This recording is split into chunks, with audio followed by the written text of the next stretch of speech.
When I was growing up, I used to listen to T.I. a lot, and I considered him one of my favorite rappers. From early hits like 24s and Rubber Band Man, to later ones like Why You Wanna or the star-studded Swagger Like Us, he's been delivering classic tracks and made a big name for himself in the rap game. I've talked about T.I.'s beef with Lil Flip as well as Ludacris, and now we're gonna dive deep into his feud with fellow Atlanta rapper Shawty Lo from the group Down for Life, aka D4L. D4L is one of the groups well known for being at the forefront of the snap music craze that originated in Atlanta, Georgia. The group, composed of Shawty Lo, Fabo, Mook B, and Stoney, are well known for their 2005 hit single Laffy Taffy.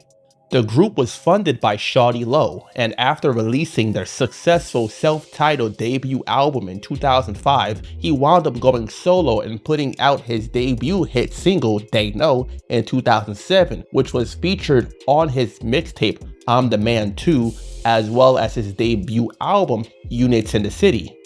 Also on that mixtape is the song Let's Get It, featuring DG Yola, which is where the problem started. He wanted to get T.I. on the track, but T.I. wound up declining. Later on in interviews, when asked about the start of the beef, T.I. would say that he didn't want to get on the song as he didn't like it, so he told his manager Clay to tell Shawty Lo a number, which in one interview he says 30K and another one he says 100K. But either way, it seems to be one of those situations where you ask for a high price to get the person to stop asking, as he would mention that Shawty Lo had asked his manager multiple times about getting on the song. What people don't know is the reason he made that song, it was because I didn't get on a song that he wanted me to get on for them, but that just wasn't my thing, you know what I'm saying? Like, as a lyricist, the music that they were doing, I didn't feel it fit me. It wasn't,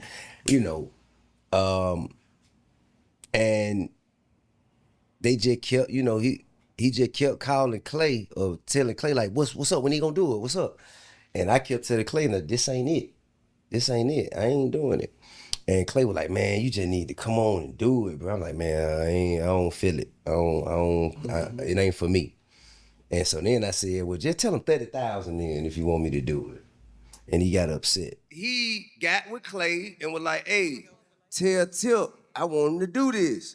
And I don't know what song. I was like, bruh,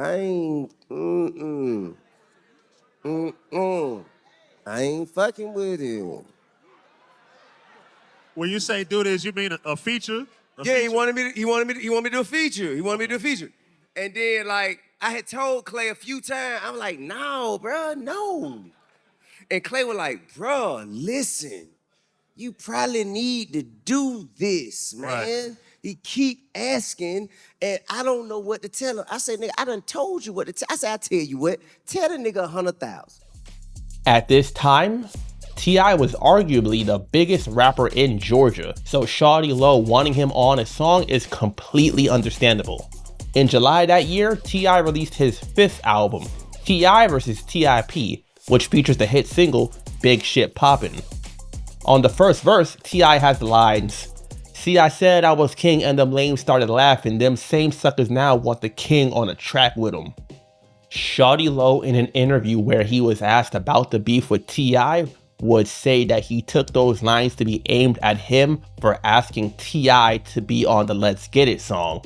He also would claim that T.I. did not want to get on the song because he had recently released a song himself called King, which was featured on his mixtape I'm the Man. How did it really start off between you and T.I.? First came to be a rapper, I used to be a big fan of T.I., I still don't dislike him, like around 2006, he probably got on one of my songs called Let's Get It. But I guess he heard I had a King song in the street. I guess he felt like he'd on the King, so he said he wouldn't get on my song. So it was cool. I ain't sweat it. At this point, T.I. was referring to himself as the King of the South, as in 2006, he released his 4th album, King. T.I. later on would state that he actually knew Shawty Lo, whose name is Carlos, from seeing him around Bankhead when he was younger, and one day he rolled his bike up to Shawty Lo, who was playing dice at the time, and basically wanted Lo to hook him up. Shawty Lo was a few years older than T.I. and was already making money in the streets at the time. According to T.I., he dismissed him. He also stated that at the time of being asked to be on the Let's Get It song, he wasn't initially aware that Shawty Lo was the same guy that he knew as Carlos some years prior, but that when he did realize it, he stood firm on not being on the song with him due to what Shawty Lo, or Carlos, had told him back then. I'm on South Grand, riding my bike up and down Bankhead, making plays from Cedar Ave to Church Street, South Grand, North Grand. You know what I mean? Doing my thing. And I pull up, you know, niggas shooting dice and gambling up at the Silver Fox and up at the, you know, the barbershop shit. Yeah. And I happened to walk in and I seen Lo. And I'm like, yeah, got him. So I walk up to him and say, what's up? Why, man? Hey, look, bro, my name Tip. Hey, look, I'm doing my thing, but, bro, fuck with me, right? The boy looked at me and said, well, what you doing? I said, well, I'm doing about 2 1/4, 4 1/2, you know what I mean? That boy looked at me and said, get your weight up. Kept the dice rolling. And now, mind you, I still did not know that this was Lo, like it's Carlos. I didn't know it was Carlos. Yeah. Shawty Lo and Carlos, I didn't know that the two were the same. Same nigga. I had no idea. I took that piece of inspiration, that piece of motivation, got my ass up out of there, and what did I do? Got my motherfucking weight up. You dig what I'm saying? So at the point where it was back on me, I don't understand how you don't understand what you gave to me. He would also state that Shawty Lo performed the song They Know at Club Crucial, which was T.I.'s club in Bankhead, and that when he heard him perform the song, he left the VIP area and went up to Shawty Lo and told him, that's the one. Let me tell you what my dumb ass did. I got up at my seat. I walked up right here to the end of the VIP. He was getting off stage, walking that way. And I slap hand with him. I say, nigga, that's the one. Nigga, you was looking for it. Nigga, that's the one. Shawty Lo and T.I.'s relationship in the music industry, however, goes back further to 2001 when T.I. was releasing his debut album. Shawty Lo would state that people came to him asking to use his cars for a music video on a song that Beanie Man was on. Put like this, man. When T.I. first came to be a rapper, I was the big, I don't like to brag about it, I used to be the big drug boy in the city. Yeah, right. They came to me like, my name when he Shawty Lo, they just called me Lo. Lo, we need some cars to put in this new rapper video. So I brought my black truck, I brought my vert, you know what I'm saying? I had the Denali Yukon SL. Yeah. If y'all was to type in, I'm serious, not T.I. / I'm serious. His and first album before he blew up. His first single. And y'all stop it at 1 minute and 20 seconds. Y'all will see me walking past him. Oh, wow. So we're going to go on YouTube right now and check it out. 1 minute and 20 seconds. 1 minute and 20 seconds. I'm serious. As soon as you get out that blue car and jump out, we walking right past each other and you'll see me. That song will be T.I.'s single, I'm Serious, from his debut album of the same name. Lo also briefly made an appearance in the video as well. T.I. would say that shortly after seeing Shawty Lo performing They Know at the club, he wound up getting arrested. That would be his arrest on federal weapon charges where he was caught trying to buy a bunch of guns in a sting operation which happened in October 2007 on the same day of the BET Hip Hop Awards. T.I. and Shawty Lo were known for repping the Bankhead neighborhood of Atlanta, and that would be a source of conflict between the two as well. Around this time, Shawty Lo had released the track Dun Dun, which was the second single from his album, Units in the City. On the first verse, he makes a reference to T.I. with the lines, add the fire to the flame, who mentioned Bankhead didn't say my name. Once again, Bankhead is a place that T.I. often mentioned in his music and interviews, but according to Shawty Lo, it seems T.I. would not mention him at all when talking about Bankhead, which seemed to rub him the wrong way. Then he ends the verse with the lines, nigga said he from the west side, well goddamn, it must be two sides. Those lines are an obvious jab at T.I. for claiming that he's from the west side of Atlanta. Then on the second verse, he has the lines, yeah, cause I'm that nigga. Bankhead, who's that nigga? Units in the city, I done flipped him. The rap shit, I done killed him. Units in the City is the name of his album and is a reference to him moving weight, which, as T.I. has even said himself, Shawty Lo was doing more than he was. Lo was a hood hero. Facts. Bankhead legend. For sure. Already. Pulling up to the high school in a candy apple orange. Monte Carlo with triple gold D's, picking up the that I wanted to talk to. No bullshit. I was I was a hustler, small time, buying ounces, 2 and a baby, 4.5 here and there. You know what I'm saying? Working my way through. All I had was a hustle and a dream. Shawty Lo is from the Bowen Homes projects in Bankhead, and he even had the words Bowen Homes tattooed on his arm. In another effort to diss T.I., Shawty Lo made videos walking around Bowen Homes asking residents if they've seen T.I. in the neighborhood, and even calls him T-Lie instead of T.I. Have you seen him foot? What's his name? T-Lie. T-Lie? Boy named T.I.? Have you seen him in the wild like that?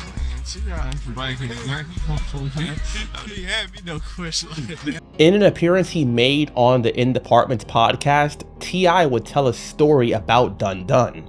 One day during their feud, he was driving around listening to one of his songs on CD with his friend in the car, and when he took out the CD, the song that was playing on the radio was Dun Dun, and at that exact moment, Shawty Lo pulled up next to him at a red light. I'm in my car, I'm driving down Bankhead, and I think my partner who was riding with me was smoking. So, at the light, and we were playing some music. I think we were playing I was playing some new music of mine, but I was playing the shit off a burnt CD or some shit. And goddamn, if it's a CD with just one song on it, when it stopped playing, Get a loop. Yeah, well, I popped it out. Oh, and when I popped it out, so 2 things would happen. I was pulling the CD out, and he was dumping the debris at the side of the window. So the window was down, pulled the CD out, on the motherfucking radio, pop song, Shawty Lo song. It wasn't They Know, it was the other one. Dun Dun. Yeah. And I be damned if this nigga didn't pull up on the side of me at the light while I'm playing this nigga song. This nigga pulled right the fuck up. I look over. I said, oh, man, God. I ran it like that. The third single from Units in the City is called Foolish, and he wound up putting out a remix to the song which features DJ Khaled, Rick Ross, Birdman, and Jim Jones. On Shawty Lo's verse, he takes a shot at T.I. with the lines, "Ay, cross your T's and dot your I's, I'm the real Bankhead man, that's no lie." Early in 2008, Shawty Lo also put out a remix to They Know, which features Ludacris, Young Jeezy, Plies, and Lil Wayne.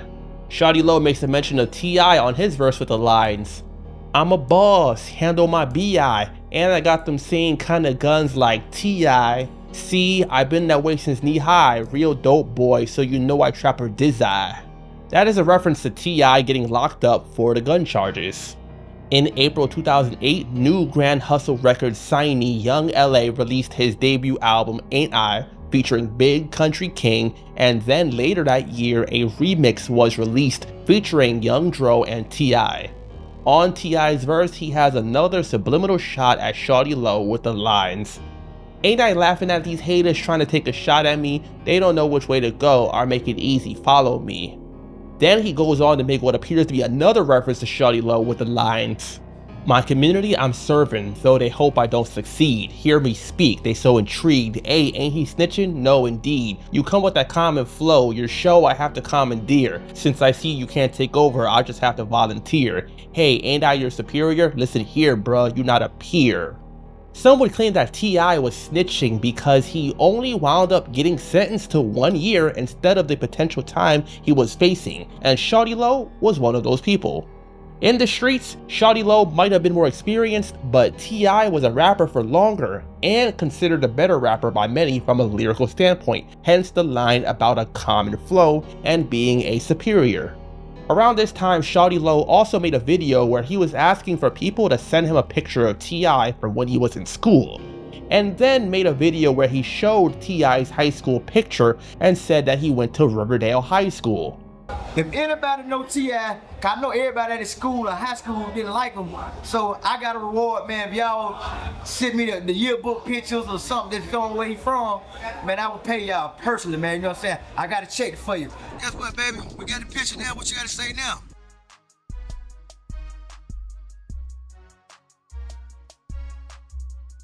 How you gonna respond, baby?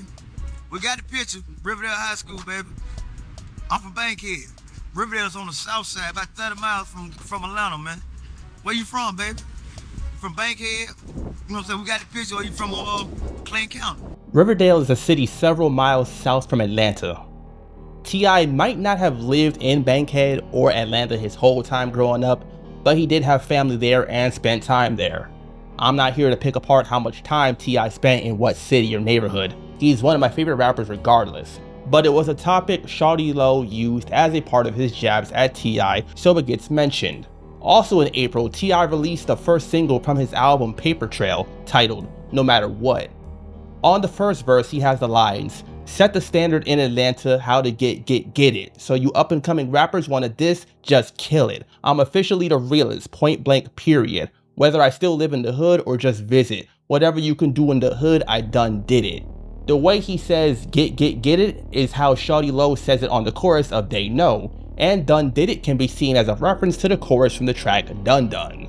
Then on the third verse, he references Shawty Lo again with the lines, "I understand why now with my hands tied they take shots, cause if I'm out there it's a landslide, but revenge is best served as a cold dish, and suckers will get served, better know this. Guess it was understood, for me it was over with. But I don't quit. If you ain't noticed yet, they couldn't wait to say good night, Shawty, so they could try to rhyme, act, and look like Shawty. Go get a beat from Toop and make a hook like Shawty. Before you know it, I'm back. What it look like, Shawty?"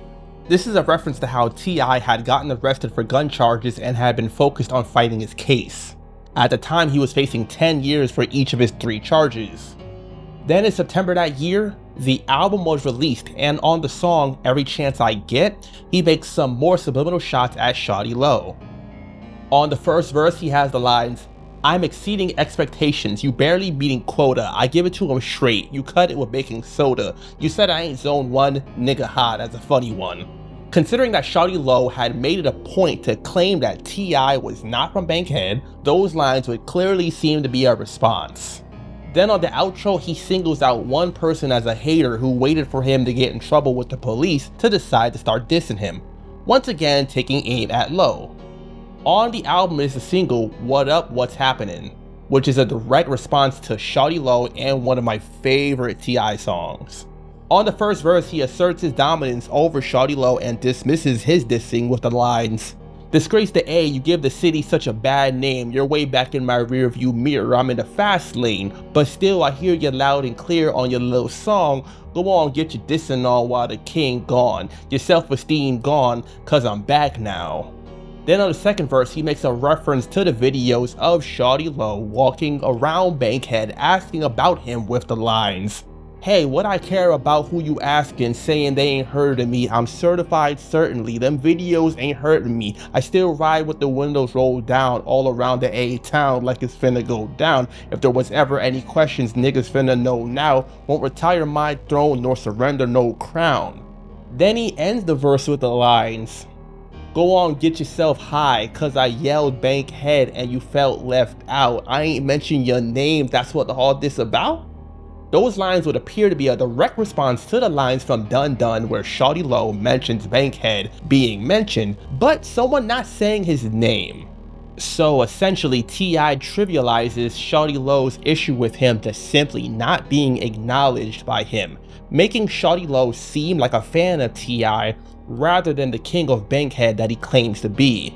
The video for the song is also aimed at Shawty Lo as it was shot at Bowen Homes, and T.I. pulls out a folding chair in front of the Bowen Homes sign and stands on top of it as well. Sometime in 2008, after the release of Shawty Lo's album, T.I. had an interview with Sway Calloway for MTV and was asked about Shawty Lo taking shots at him, to which he would dismiss Shawty Lo as dissing him for attention, and then laughs off the idea of Shawty Lo being competition to him. Well, you have a new artist like Shawty Lo, who's causing friction with you. He's obviously calling you out. He's obviously challenging the throne. Yeah, Which in my opinion isn't if you much. could call it that. Well, it's not much different from what you probably would have did coming into the game, if you think about it. Nah. I mean, I never looked to gain acknowledgement or recognition by mentioning anyone else's name. If it was an issue with me and another person, it was an issue with me and another person. It wasn't a publicity stunt or a marketing tool. You know what I'm saying? And I mean, that's not even, man, that's nowhere near my train of thought right now. Really? You know what I'm saying? I mean, back when that was my train of thought, we didn't have these problems. But since, it's well known that ain't what I'm on right now, then I mean, it's easy to make those comments and take that approach, but. You see it as competition? You take a start. I'm sorry. Copper who? Listen. Man, that was funny.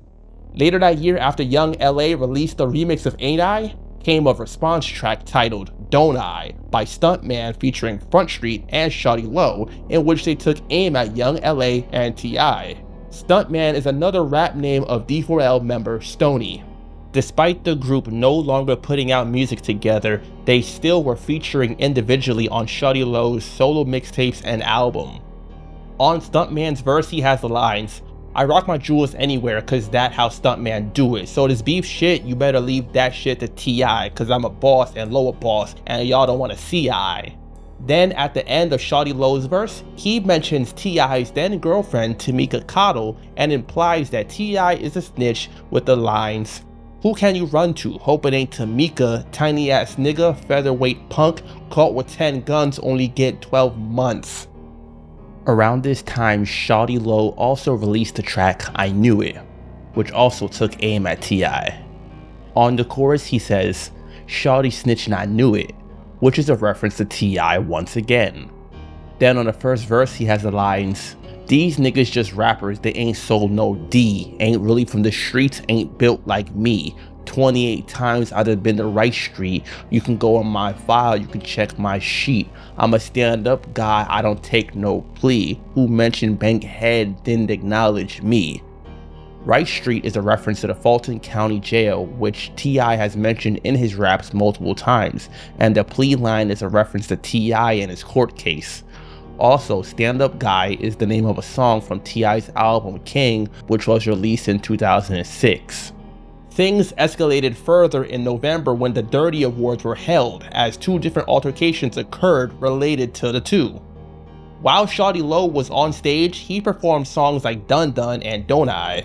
King of Bankhead, I'm the man from Boy Home. Where that nigga from? Say he from Cedar. Pussy ass nigga, we need a seizure. 100 go deep. What? Plus we got heater. Who can you run to? Hoping ain't Tamika. Tiny ass nigga, featherweight punk. Come with 10 guys, only give it 12 months. Someone from the crowd wound up throwing a chair at the stage, who an eyewitness states was Alpha Mega, who was a member of Grand Hustle Records. Then other members of the label approached the stage as well, and the police wound up firing pepper spray, and the event had to have a brief intermission. Dog, I'm a dog, I'm a dog, I'm a dog, I'm a dog. We're gonna take a 10-minute break for intermission, everybody. Get yourself a drink, relax. We'll be back in 10 minutes. You don't want to miss the second half, 2008 Dirty Awards. In this time, T.I. and Shawty Lo had a conversation backstage to try to de-escalate things. Later in the show, T.I. was on stage with Young L.A. and Young Dro performing the Ain't I remix, and a second altercation occurred as Alpha Mega was seen being taken away by the police and a man was seen laid out on the floor. Fellow Grand Hustle member Big Country King was also arrested during the show due to the altercations. Things reached their peak here and quieted down afterwards. A few months later, in March 2009, T.I. was officially sentenced to serve a year and a day in prison, as well as to pay a $100,000 fine due to a plea bargain. Before he went in to serve the time, he did farewell concerts, including a performance at Club Crucial in which Shawty Lo wound up joining him on stage, which would appear to be them squashing the beef. Also in 2009, Shawty Lo released the song Roll the Dice, on which he talks about the beef of T.I. Throughout the song, he mentions that he was a fan of T.I.'s music and that things went wrong when T.I. didn't get on his song. Then in the second verse, he goes on to mention that the media and the streets hyped the beef up between them. So yeah, this isn't really a diss track, but more of an explanation of the overall situation. In 2010, Shawty Lo had an interview on Vlad TV in which he was asked about squashing the beef of T.I. He stated that it was a misunderstanding and T.I. is one of his favorite rappers. Man, Tip. Yeah. Yeah, I fuck Tip. You know what I'm saying? Tip, one of my favorite rappers. Okay. Keep it top five. You keep top five. I always be like that. We just had a misunderstanding in the beat game, you know? Right. Can't take them away from him. He's a great artist. A few years later, Shawty Lo had an interview with Jordan Tower in which they talked about his beef with T.I. Shawty Lo was asked about how he and T.I. became neighbors, and Jordan Tower mentions that he heard a song by Shawty Lo and Young Thug about it. Shawty Lo would tell them that the song is called Next Door and that he moved into a house and didn't know T.I. lived 4 houses away. T.I.'s doing his thing, you're doing your thing? Yeah. You guys live near each other? Oh, yeah, ain't nothing? He's my neighbor, man. We in walking distance. I heard a track with you and Young Thug just a few years ago where you said something, you live next door? What was that? It was called Next Door, yeah. Yeah. Yeah. That was funny. Yeah, but when I moved out there, I didn't even know he stayed out there. It was crazy. So you looked at the house and then you figured out later that he lived up the street. Yeah, I ain't forgot about probably 3 weeks. That song was released in 2014 and it also goes by the name Enemies. On the chorus, Shawty Lo references T.I. with the lines, "Keep your enemies close, 4 houses down, yeah, he next door." He ends his verse mentioning T.I. with the lines, "Cop a 10 and you ain't do shit. Tip had a lot of shit, somebody snitched." Then on the outro of the track, he says his infamous lines from Dun Dun again, "There must be 2 sides," and says somebody lied. Putting that together, it's obvious that this is about T.I., but I am curious why Young Thug would appear on the song considering that T.I. and Thug actually worked on music back then. My guess is that it was one of those situations where the other artists laid their verse not knowing that it was a diss track. Either that or Young Thug really just didn't care. Either way, it seems like despite seeming to make peace, Shawty wanted to send another shot. On the Jordan Tower interview, when he was asked about the beef of T.I. being squashed, he seemed a bit nonchalant about whether it was or was not. You guys are cool now? You guys squashed the beef a few years ago, or it's just it's whatever now? It's just whatever? I don't know, whatever. That's actually how we got cool over that T.I. beef. Unfortunately, shortly after that interview on September 21st, 2016, Shawty Lo left a club around 2 in the morning and was killed in an accident where his car went over a guardrail, crashed in the trees, and he was ejected from the car. The 2 women that were in the car with him, however, did survive the crash, and reportedly they took the money that he had on him before leaving the scene. Also, they claimed that he was speeding and that they told him to slow down, but he didn't listen. Shortly after the death of Shawty Lo, T.I. took to Instagram to make a post about it. "Damn, I just woke up to some bullshit news. RIP to a true Westside Atlanta legend. You truly represented Bankhead to the fullest. My heart goes out to his family and his children as well. Even through our toughest times, I must admit I was impressed and kinda proud of how well you repped our hood and how much you cared for it. It was a real relief to have someone else helping to lift Bankhead up and hold it there." He would go on to speak pretty positively about Shawty Lo in interviews since then and say that despite their beef, he liked that Shawty Lo repped Bankhead and Atlanta and that they had respect for one another. Whether they still had some tension or not, he lost his life and left behind 11 children. It's an unfortunate story and one of those times I want to be able to wrap up the story on a positive note, but not this time. So y'all just let me know your thoughts on Shawty Lo and T.I. in the comment section below. Favorite songs, albums, and so on. And check out the links in the description to follow on other platforms, join the Discord server, and to check out the Patreon page.